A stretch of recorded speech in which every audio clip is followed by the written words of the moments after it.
I want to start off by saying I absolutely love Crash Bandicoot.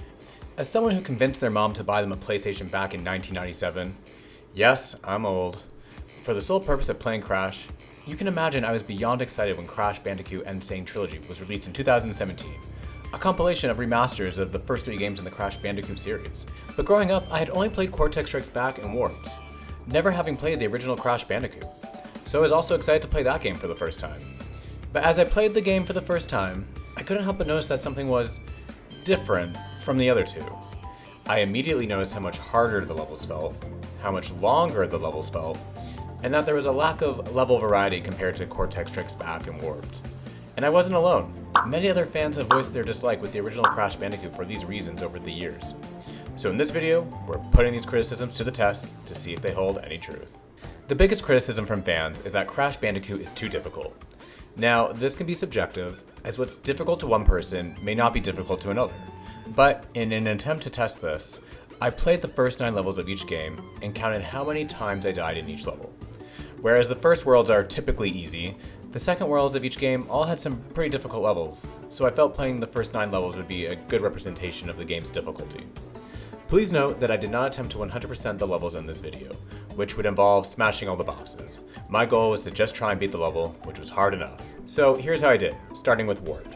In total, I died 13 times, with most of my deaths being in the level Midnight Run, where you must ride Purah, which perhaps isn't surprising given that these types of levels are typically difficult. Here are the full stats. In Cortex Strikes Back, I died a potentially embarrassing total of 33 times, with the most of my deaths being in the level Snowbiz. I think 80% of my deaths came from trying to make this really awkward jump, which I'll just chalk up to the complaint that collisions in the remastered versions are wonky upon landing, but that's for another video. Here are the stats. And in Crash Bandicoot, I died a total of 42 times, with 14 of those deaths, the most I died on in any level in this video, being in Native Forest. This is the level I knew I would struggle on the most doing this video, and the one that I remember the most from playing Crash Bandicoot as being difficult. It just feels so random how difficult the level is, at least for me, given the levels before aren't even as close to being as difficult, and it admittedly took me 20 minutes to beat this level.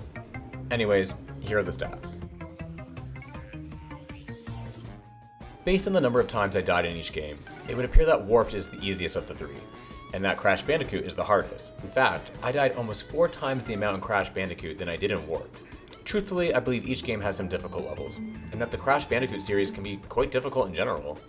But I think this shows there might be some truth into the criticism that Crash Bandicoot is too difficult, or at the very least, much more difficult than the other 2. Perhaps this next criticism ties hand in hand with fans feeling the game is too difficult, but some have argued the levels in Crash Bandicoot are also too long. To test this, I did 2 different things. The first was I completed the time trials in the first 5 levels of each game, so that I could accurately time how long it took me to beat each level.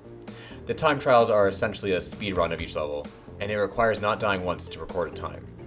I also did my best to not hit the time boxes, as this would freeze the timer, but sometimes these were hard to avoid. Starting with Warped, here are the stats.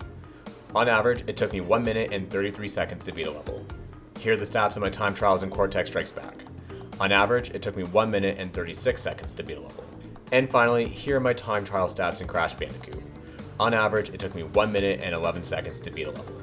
Based on my personal times, it would appear Crash Bandicoot had, on average, the shortest levels.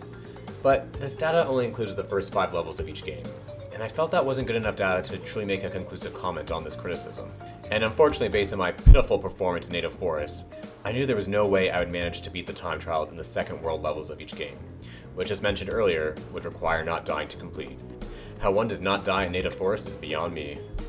So the second thing I did to test this criticism was to look at the top fastest times taken to complete a level by players around the globe, as each level has a leaderboard that shows the top 5 fastest times. I first took the average of the top 5 fastest times of each level, then took the average of those times for the first 9 levels to calculate and compare the overall average time per level in each game. Hopefully that makes sense. At the time of making this video, these are the average best times of the first 9 levels in Warped, resulting in an overall average time per level of 23 seconds. These are the average of the best times of the first 9 levels in Cortex Strikes Back, resulting in an overall average time per level of 30 seconds.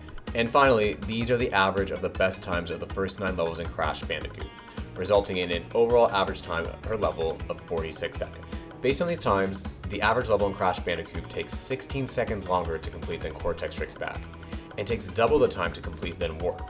Though the average level in Crash Bandicoot may be longer than the other two, I'm not too sure I agree that means the levels are too long, but I'll leave that up to you to decide. The third and final criticism I'll be discussing is the lack of level variety in Crash Bandicoot. To test this, I looked at this criticism from 3 different ways. The first was the type of levels. You have your typical level where you're free to move at your own pace, and there's no gimmick or anything that really makes it stand out. But then there are some more unique levels that do stand out. Let's start with Crash Bandicoot this time. Now, this is somewhat subjective, but when going through each level of the game, to me there were 4 unique level types. You have 2 of the classic Crash level types, where you are running from a giant object or animal, or where you must ride an animal to the end.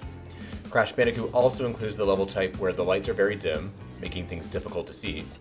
And then you have the infamous bridge level type, which I'm very grateful we never saw in sequels. In Cortex Strikes Back, there were also 4 unique level types that I counted. They include the classic running from a giant thing and riding an animal, as well as the very dim light levels. But this game also includes levels where you're riding a vehicle and using a jetpack, which I've lumped together as 1 level type. And then in Warped, there are 6 unique level types. Running from a giant thing, riding an animal, which for some extra variety you get to play as Coco, dim lights, then there's underwater, racing, and riding a machine, whether it's a jet ski or a plane. Perhaps unsurprisingly, Warped has more unique level types, as you would expect from any game later in the series. But I also want to look at the number of levels in each unique level type in each game.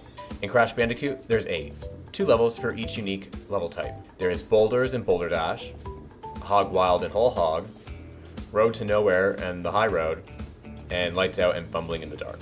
In Cortex Strikes Back, there's 13 unique levels.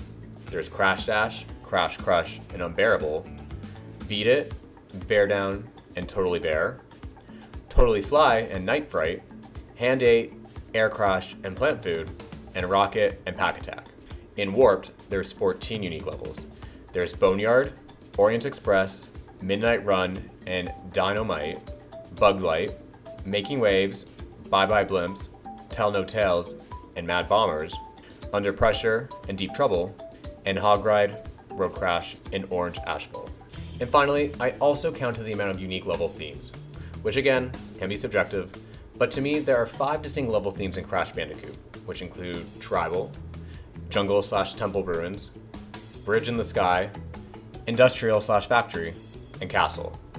In Cortex Strikes Back, I also counted 5 distinct level themes, which include Jungle Woods, Snow, Sewer/Industrial, Ruins, and Space. And in Warped, I counted 8 distinct level themes, which include Medieval, Underwater, Orient, Dinosaur, Beach, Egypt, Racing, and Future/Space. Overall, Warped has the most unique level types, unique levels, and different level themes, while Crash Bandicoot is tied for having the least amount of unique level types and different level themes, and has the least amount of unique levels. Given it's the first game in the series, this shouldn't really be too surprising, but it does show there is some truth to the criticism that Crash Bandicoot has a lack of level variety, whether the criticism is granted or not. Despite the criticisms, and whether they are true or not, Crash Bandicoot is still an amazing game. This video is meant to be fun and to discuss reasons why people might hate the game, and to see if there's any truth to the criticisms. But just because there are things to hate about a game, does not mean the game is hated itself. Crash Bandicoot 4, on the other hand,